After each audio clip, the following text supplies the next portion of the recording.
Welcome back to Ultimate S&S, guys. So, little updates last night. We were having some issues with the breaker in the house tripping out here. We're not pulling anywhere near the 15 amps that breaker should do.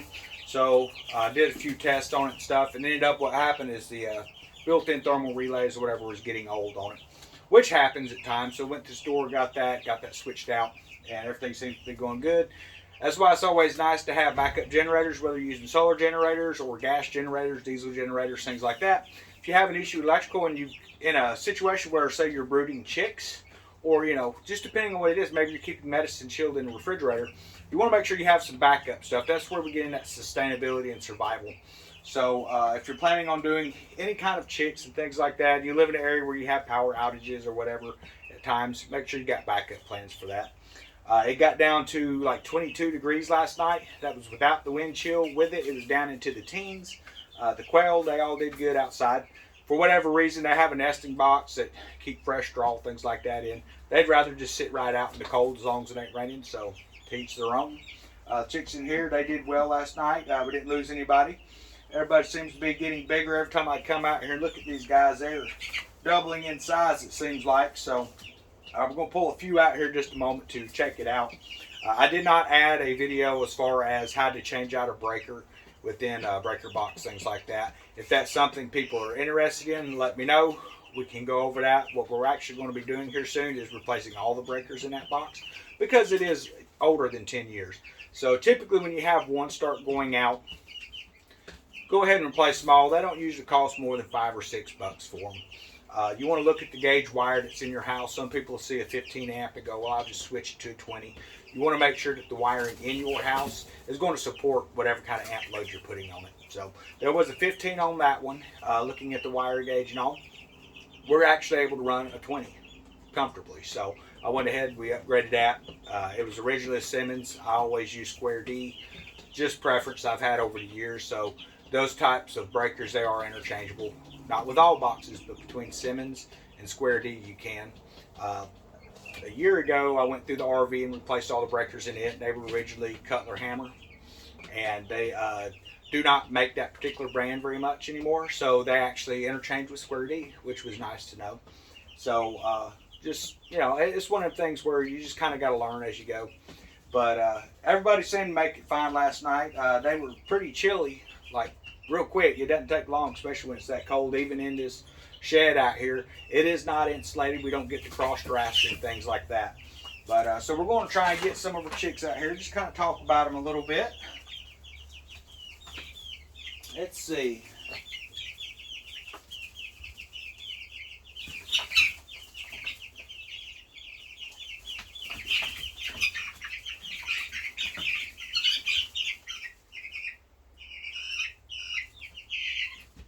They are super fast. So this here is our Brahma chick. He is a dark Brahma. Beyond that, I don't know much about them. He is getting a really, or she, not sure on the breed yet, he's getting a really pretty kind of brown with cream and white spots in the coloring. The legs are feathering very nicely.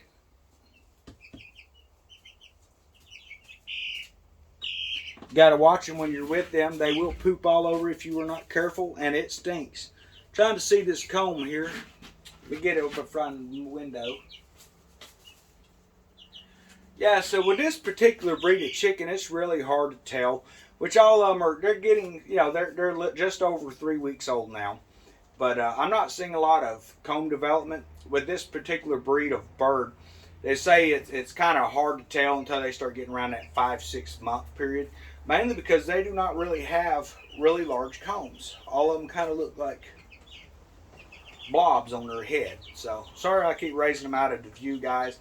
It's just one of them situations where I'm trying to look at a few things while I'm doing this video as well. So just bear with me. We're going to place this one back.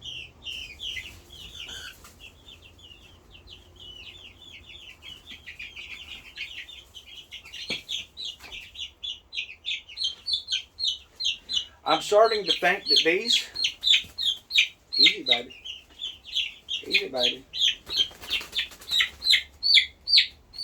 they get to flapping around. You got to be careful about how you grab their wings.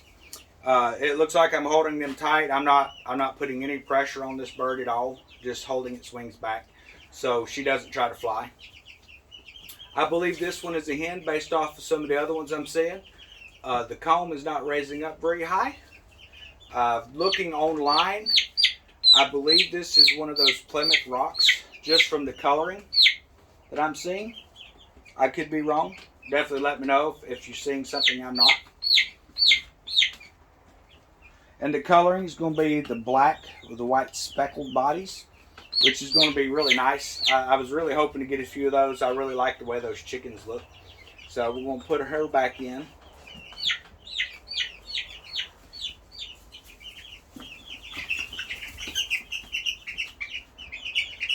I think that these are a black astrolorp, if I pronounce that right. Just from when I was looking at the Hoover Hatcheries website, I've been trying to pair up the chicks to their different age developments so I can kind of identify what I have. It's just guesswork, guys. I'm assuming this one here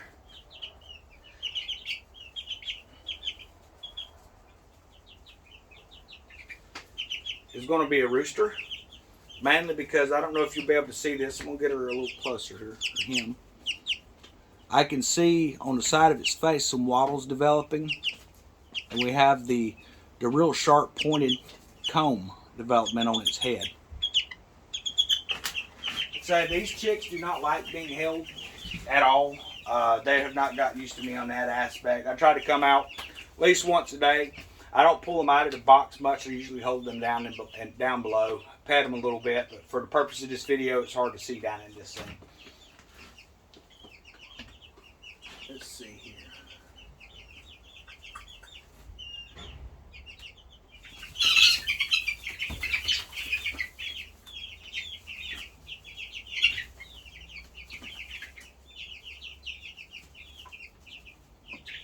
Not you. Not you. Where you at?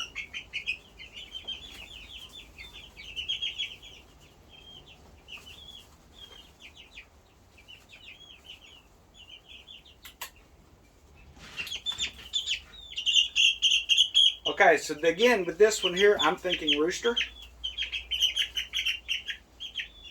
Come on, baby. Easy.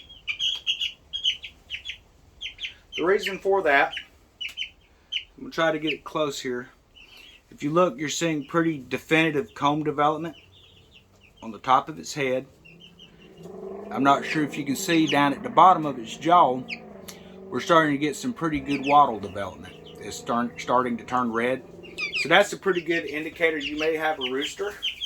There again, every breed's a little different, so we're going to have to wait till these age out, at which point they'll get their cackle feathers on their neck, saddle feathers on their back, things like that. Wind is picking up outside.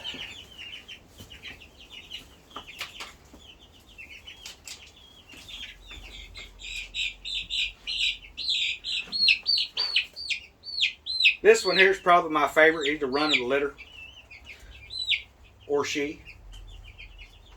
Yeah, you're okay. So this is our bantam. This is called a Belgian Duclay. She's really starting to speckle in. See if we can get this on the video, guys. She's really starting to speckle in nice with her wings. As these get older, probably closer to 5 months, I'm going to do a video on how to trim the flight wings, okay? So there's certain wings you're going to trim, certain ones you're not, and we'll go over that. Researching, like I say, this is my first time dealing with chickens. Researching, I've been able to find that you want to clip one side. And the reason for that, if you clip both sides, the flight feathers on them, they have a tendency to build up their wing muscles, which wouldn't be bad whenever you go to dying on them later. But they will continue to fly. So if you do just one side, it causes the bird when they go into flight to be lopsided so they don't fly very far. So that's something I'm going to look at because I don't want them taking off to the wild blue yonder. So if you're ever handling your chicks, you decide you want to do chicks, something to think about is you want to put him back in. If you pull them out, they're going to make a little bit of noise to begin with, but if they get where they're like just screaming constantly, and starting to shiver, you need to put them back under the light because you don't want to get them out from under the light too much. So in the evenings, I've been lowering this light down within 18 inches of where the birds are at, from the top of the bird. The reason for that is when it gets down into the 20s, I want to make sure they have plenty of heat. They can move around however they need to in the coop. During the day, if it's 40 or above, I try to raise that up, and I'm trying to keep the temperature adjusted to get them used to being in cooler climates. I don't want them in something, say 100 degrees at all times. You want to get them acclimated to going into the cold. And from what I've been reading, as soon as they're fully feathered, they can go out as long as it doesn't dip below 55. We're just going to have to wait and see how the weather is going to be doing. Looking at the extended forecast for the next 14 days, I'm not seeing anything below 48. So I hope that means we're coming into spring. I don't know if that's going to be the case or not. We're just going to have to wait and see how it goes. But the reason I'm hoping for that is not so much for these guys, but for the garden. So as soon as we can start getting those temperatures up, where we're not really dipping below the 60s too much, the ground temperature is going to raise up so I can actually start getting seeds planted and plants put out. I don't have the threat of frost. You need, depending on the plant, a good rule of thumb is 60-degree ground temperature. Some plants are winter hardy and can go and germinate below that. But just a good rule of thumb is you want to make sure you're not dropping into, below the 60s and things like that. But if you're getting around 55, something like that, you could probably put it into the ground. But it's going to slow your germination times and stuff. So something to think about. Tomorrow, the plan is to go out and till the garden one more time. And I've just been moving a lot of the pine chips. For those who don't know what that is, it's just shredded pine. I like to buy the large flake. So the large flakes are about this big. You might get some shredded pieces. But the reason you do large flakes, especially for brooding your chicks, is so they don't eat the pine shavings. They have like the pine pulp, things like that. Make sure you buy the large flake. It's actually a little cheaper to buy it that way. And I bought a single bag. I wasn't sure how long this was going to last. This is 4 cubic feet, single bag. And it's been working fine for these. We had some quail in here. We've got 11 chicks in here for as far as chickens as well. And it's been lasting just fine. So what I do is as they soil it, which is becoming more prevalent here since they're getting bigger, I just add a layer in. Now if there's an excess amount of poo, I will pull that out and throw it in the compost. But the pine shavings has a really good offset to the nitrogen whenever you go to compost this stuff. It's going to help offset some of the nitrogen where you're not going to have such a hot fertilizer that you're putting in with your compost. So it's going to be better for your plants. From what I've been reading, chicken manure is a lot hotter in regards to nitrogen, say quail. And it's going to depend upon what they eat as well. The quail, I had been using pine shavings. I switched into straw out there during the winter just because they like to burrow up inside of it. The problem with that is it makes it really difficult when you go to get your eggs. They're going to crawl up, they're going to have little holes, and then you're kind of separating around. They do have a tendency to lay in corners, which is nice. And you can typically tell where they're going to lay their eggs because it'll be domed where multiple hens are crawling into that area. And you can just open it to the top, get the eggs out, and just close it back up with your fingers if you need to. Or you can go in and smash all the stuff down if you want to. But I try to leave them something where they can get in. Like I say, there's a nesting box. It doesn't typically get a lot of wind, but if the wind shifts, it can blow straight into the box. And I think that's what happened last night because they had quite a few tunnels in the straw. So the pine shavings I typically use in the summer. The straw I'll use in the winter. Just depends on what's on sale. I'm not sold on either one, whichever. But with the pine, or with the straw, they have a tendency as it gets soiled, they want to keep their area clean and they drag it out onto the wire mesh of the run and they stomp it through the ground, which really just mixes it up good with the manure so I can scoop it into a big bucket and get it put in the compost pile. With the flake, it's harder for them to do that and you end up with flake all over your run and then you're in there trying to rake all that stuff up. So there's pros and cons to each and every one of them, really. There are some cons when it comes to using straw. It does not last as long. It does have a tendency to grab moisture more than, say, the pine chips and stuff like that. And quite frankly, it stinks. It draws bugs and stuff like that under the pin, which the poo's going to do that anyway. But it's really, it's pretty rancid smelling. It causes the stuff to break down quicker. You're having that higher nitrogen and things, and that's kind of what you're smelling with the process that's going on. So the pine shavings, they smell better, don't last as long. The straw lasts a little longer, doesn't smell as good. So just depends on your preference, guys. If you're going to be brooding chicks and things, I have brooded them everywhere from in the living room when I first started off. I moved them to a shower. I've moved them out to the shed. Out of all the locations, I'm going to have to say the shed's the best area because I have all my feed in here. I have my jugs of water in here. Everything's ready to go, and it's just a lot easier. You don't have them squawking out at night, things like that. It's rare for them, if as long as you're comfortable, to be making noises, but they are birds and they're going to make noises. That's just, nature of keeping birds. Took care of the armadillo pest problem I had out here. When come out last night, found him rooting around. I think what had drawn him in, not entirely sure, is started a new compost pile. And any unused food, I don't leave food in the brood longer than a day. So whatever's unused, which usually is not much at this stage, but early on there was, I would take that food and I would throw it in. I think it was coming out feeding on that, or maybe it was feeding on the ants that were building in it. I'm not sure. But armadillo, at least one of them is taken care of. Now I've read that if you get rid of one, 3 more come back. So I don't know. We'll just have to wait and see. There's people that say you can eat them. I don't eat stuff like that. Supposedly they some of them can carry leprosy. That's debatable. Some people say no, some people say yes.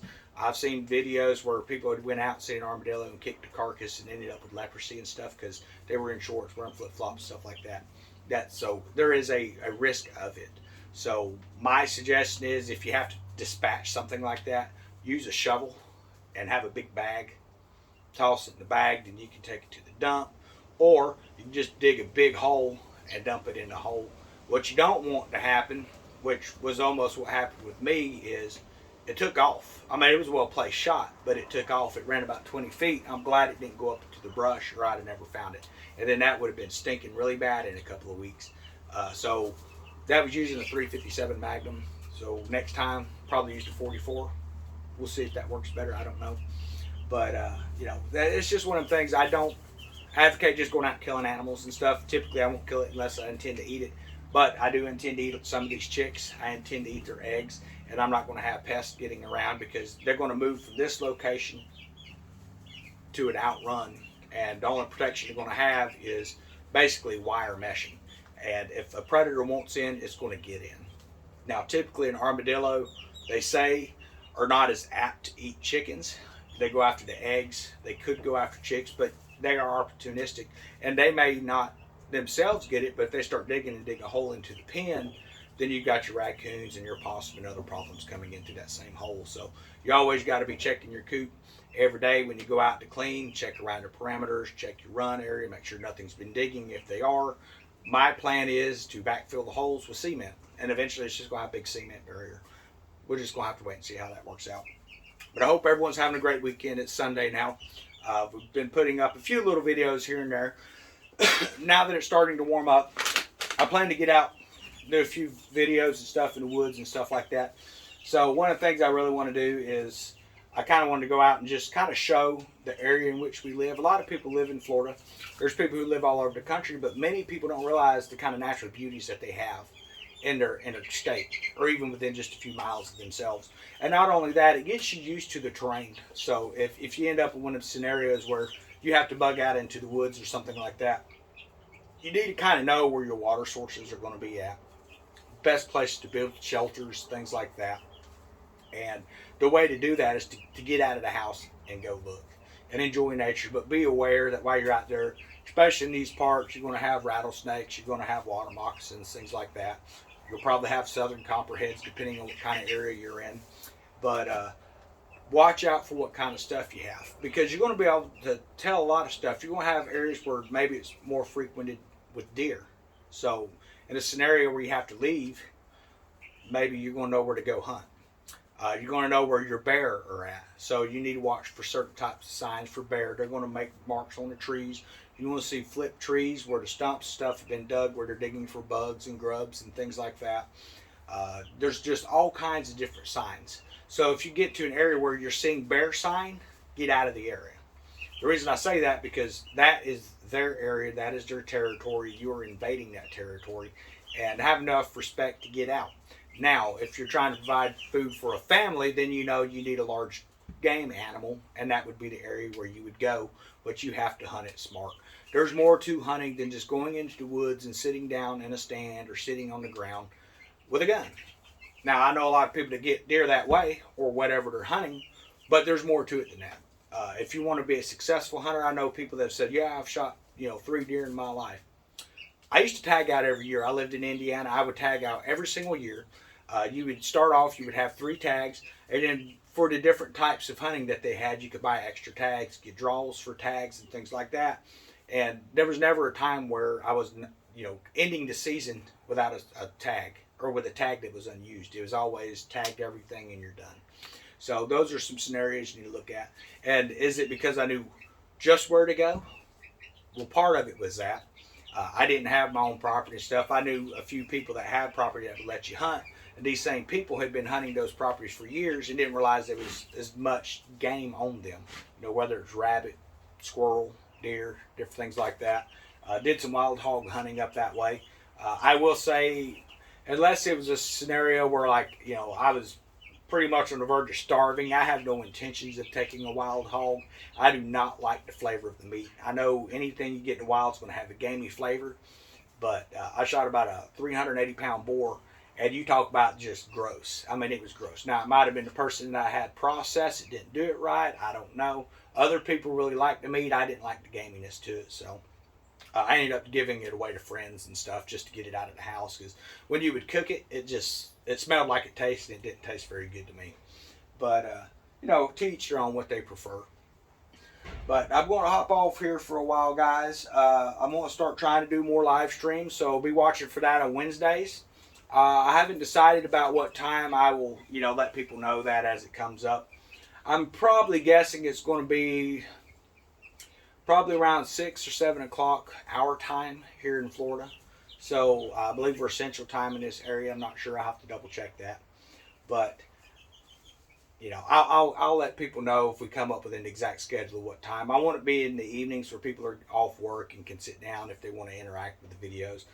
The problem with doing live streams early on is there's not a lot of people that's, around to watch them, and they like to interact with the videos, and I love the interaction. It's great when you can get on, you've got a few people interacting and you have stuff to talk about versus just making a video, because I don't see the point if you're just talking and nobody's watching. So, but I'm going to be posting up some more links and stuff as we get ready to come into spring. A lot of the stuff with the honeybees I kind of do myself. I don't buy a lot of products for that. I do have a few, so it'll be like brood patties. We'll get some links up for that. That just gives them the boost they need when they come into brood stage, which should be here in a few weeks, hopefully.